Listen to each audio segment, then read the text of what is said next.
have you lived in Mexico City your whole life, or what has that looked like for you? Yeah, I was born in Mexico City, and I've lived my whole life there, but I go a lot between being there throughout the year and spending my summers in the States. Where in the States exactly, like In originally? North Carolina. Okay, cool. Do you find yourself, like, identity-wise, obviously being Mexican, do you think having this, I guess, American background, does it influence what your Mexican identity looks like? Yeah, I think I definitely tend to relate more to my Mexican background just because I've been surrounded by that most of my life. But my mom is American, she's from the States, from North Carolina, and so I've also grown up next to that my whole life. She always spoke English to me. So I have a very kind of split relationship in the sense that I talk Spanish to my dad and English to my mom. And so I think in that way, that's like a good way to describe my identity, I guess. I think it kind of goes between living in Mexico, but also having this very different side of me. I think for the most part, I would say my Mexican personality or identity influences more who I am in the States rather than the other way around. Definitely when I'm with my American family, I tend to be more Mexican than they, I think that just comes naturally. In terms of, like, I guess your interests, how do you present your Mexican culture and your heritage and also having that mixed identity? What outlets, I guess, if you have like a specific outlet that you kind of grab? I've always been very design oriented, and I think that comes a lot from the family I grew up in. Just seeing my mom, my grandparents, they all had very creative outlets. That definitely rubbed off on me. And one of the main things I worked on was a publication. It's called Latino. I did it in my high school. That publication, the first one I ever kind of did myself or was the editor for, and it's a magazine in English for an American high school in Mexico. For the past 10 years, we've always had themes in English. And when I became editor of the magazine, it was very important for me that we also highlighted the fact that we were in Mexico and that most of the students in my high school were Mexican. It was really important for me to have the word hubiera be our theme, just because to me it felt like a very smooth transition between both cultures. And so hubiera basically means what if.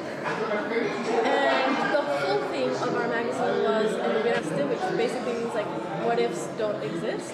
I love that. And so that was what we centered all of the art and literature around for the magazine. Collected art and literature from all of the students and people who we wanted to feature, and made sure that it kind of went in line with this theme of moving. So loud in here. I was trying to get background noise and I'm getting a freaking background concert. Continue. So I think it was very important to me as the editor to bring in both of these cultures together. Yeah. I think the theme was the initial way to do that. Do you have, in terms of, I guess, looking now where we are and kind of taking your experience from your high school, how do you plan on threading your year together? Maybe that is through design or through a publication. What does that look like? Yeah, I think a big part of it for me has become the reflection process of it. I think I did used to be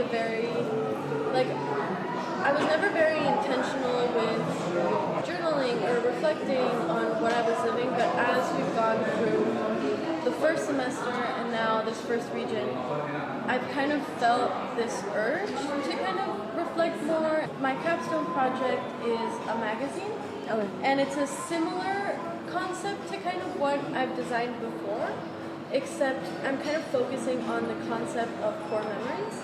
My goal is to reflect and kind of collect everyone's core memories through photography and through design, combining that into a magazine so that at the end of the year, we have sort of a yearbook of sorts. Right now, what I've been doing is all of the experiences I've had that I've recorded through photography or videos or even just journal writing, I've asked the people who were there in those moments to also participate and give me their take on how they lived that moment. So if we For example, with Pedro's family, I asked everyone who was there to kind of give me their take on it because I had an amazing time. I felt so happy and at peace there, but I also wanted to know how everyone else felt there and what they consider to be their core memories and if they differ from mine. We all kind of have different cultural backgrounds. We're all coming together and like having different definitions, I guess, of like core memories, like what that definition looks like.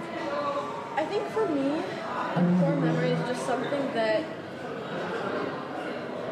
you never forget, and that it's kind of the first thing that comes into mind when you think of an experience as a whole. So I think maybe when I think of Beret as a whole, I have specific scenarios coming to mind that it's like, that excites me to tell people about it. And so I think when I'm really excited to tell my parents or my friends about it, to me, that's a special core memory. I just think it's something that really shapes the person that you're becoming and plays into your personal development as well. There's something fun that happened, but also that's very transformative. Yeah.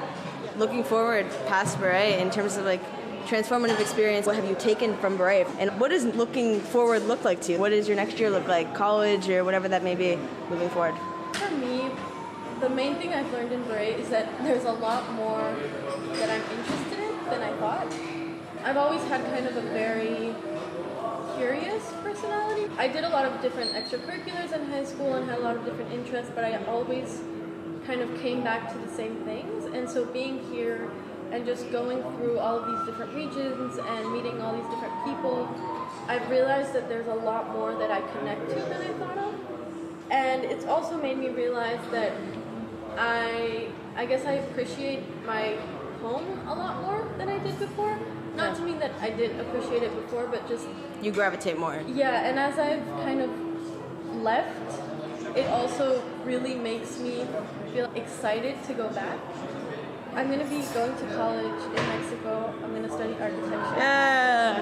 And I'm really excited. I originally was a little, I guess you could say, skeptical about going or staying home for college, but now the more I've traveled, I just feel like that's kind of where I'm meant to be. You have more modernized parts and gentrification is everywhere. Is there a place in which you envision yourself as an architect working towards, or whether that's industrial, commercialized things, or if that's residential, or if that's parks, I guess what that looks like for you? I think, I gravitate a lot to design in general. A big part of design is not limiting yourself to one thing. Design, it depends on a lot of different aspects. How one thing will influence another. I've noticed here, like the markets or the food or even the clothing, that can also be considered as structure and design, and that could also influence how you think about architecture or a building, or I think it's it isn't one-dimensional. I think it comes from a lot of different sources.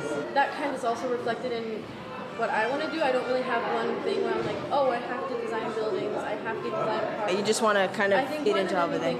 Just kind of be immersed in it, where that takes me. Have you seen any architectural patterns from going from New York and going to Sao Paulo and Paris, and now we're in Istanbul? Is there like a thread that you've been able to pull through all these places?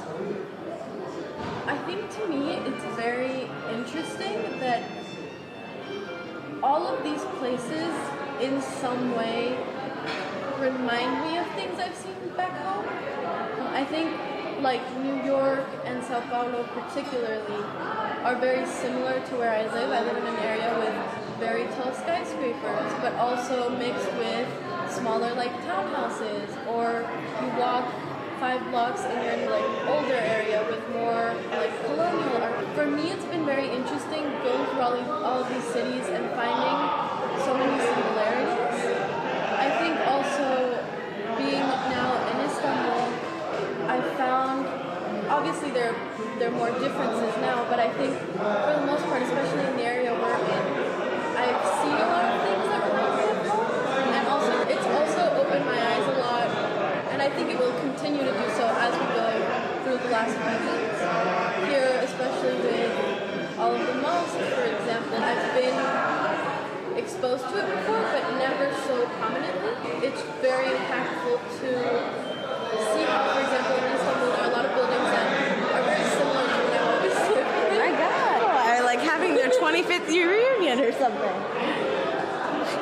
Very interesting to just make those connections and compare. Is there something that you wish, if you could evoke something onto, let's say like 20 years from now, you design a residential space, something like that, is there something that you hope to convey through that? Is there something you hope to show the world or show your community through design? I guess for me, a lot of it is about having a space that feels very colorful and like, I mean colorful not only with like actual colors, but also just like the people who are there and like feeling happy and peaceful. For me, when I walk to a space that makes me feel comfortable or that makes me feel like very relaxed, that's important to me. And I think especially being in a city that's so constantly like active and busy, finding those spaces to me is really important. And I feel like when I connect most with design is when it makes me feel tranquil. Fair. I think it's also about kind of giving these spaces where you don't really know what to expect. I think that's really important. Having this aspect where you walk in and there's always something kind of The moment of surprise. Yeah. No, that's fair. I think like especially for me, I think it's been interesting seeing the overlap in cultures. And like in Istanbul, I've seen a lot of similarities to Paris and this European influence. The idea that there is kind of this thread between every city. If there's one thing that you'd want to tell the world, even from your experience, what you're moving towards in life? I think something that I would definitely say I've learned is really important is taking advantage of every opportunity you have. Even if you don't know if something's going to come out of it. I kind of applied to Beret without even knowing what the program was, really. I think a lot of us. And it couldn't have turned out better. Really just embracing anything that comes your way. I've come to be more of a person to believe that everything happens for a reason. The more I go through the traveling and the uncertainty and moving through all these different cultures, I just kind of have become very accepting of things that change or taking opportunities of things I wouldn't. My life 1 year ago was completely different than what I had imagined. I think now it's more about taking advantage of living in the moment and what I have right in front of me. I love that. Okay, well, thank you so much. Also, wait, where can we watch your magazine? Where will it be out? Will it be out? The capstone magazine? Yeah. It will be out. To be determined when? We will update you. Thank you.